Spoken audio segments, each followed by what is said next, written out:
Thank you, Bruce. So it's not an accident that we asked you to drive up Georgia 400 to visit us for dinner tonight.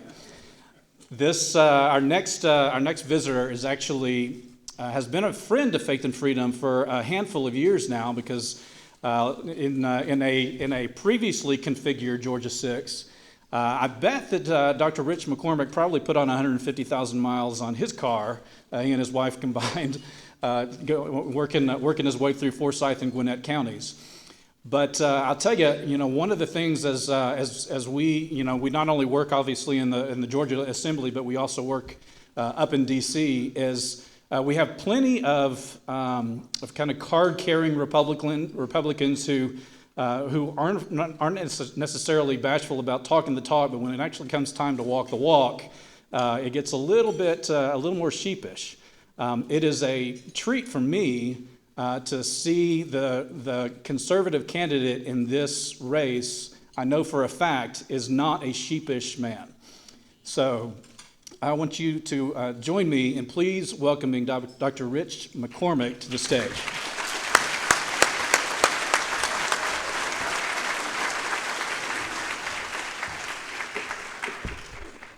Faith and freedom, misdefined often and misunderstood. Right now we have faith in the wrong things in this country. The left truly wants to put faith in the government. They want to turn to an institution that actually caused the problem, to fix the problem that they created. When you talk about freedoms, right now we have a government that's taking away individual freedoms in a way that you have a privately owned industry that can be told when they can be open or closed, who's vaccinated, who wears a mask, what you can say. That's the definition of fascism. When you have one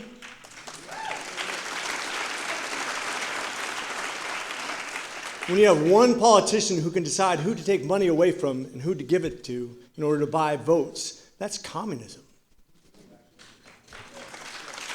We have a real issue right now, and I'll tell you as a guy who understands what the real crisis is, and they'll use anything as a crisis to justify their actions.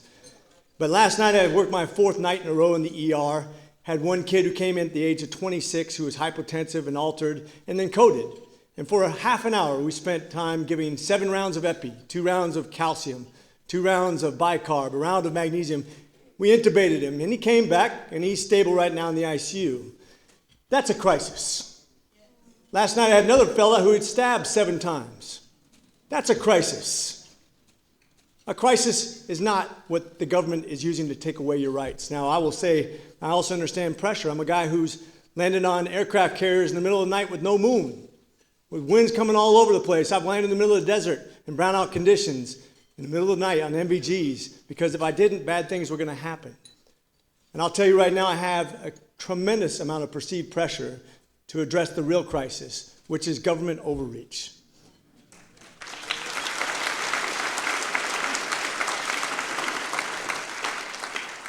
Now, these are harrowing times, but the kingdom of God is strong. The kingdom of God is forcefully advancing, and forcefully we lay hold to it. Now, I'm a guy who isn't really used to wearing suits. And I understand I had to wear suits a lot lately. I'm a guy who feels much more comfortable in scrubs and flight suits. But I think in the near future, with the way that politics is about to be transformed and what we have to get done in D.C., I'm going to need a whole lot more suits.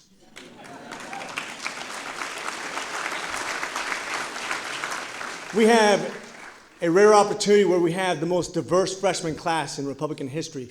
More women, more minorities, and more veterans than have ever run for the Republican Congress in the history of this country. If we take back 19 seats, it'll be more of a majority than we had in 94. If we take back 29 seats, it'll be a greater majority than we had in 2010. If we take back 34 seats, it'll be the biggest majority we've had since the Great Depression. So remember, it's not just about winning an election, it's about saving souls. We're never done with the last Bible study. We're never done with growing the church. We want to make sure that we turn out and that we keep on. the advance. We grab back the lost ground because our job is never done. God bless you, and Semper Fidelis.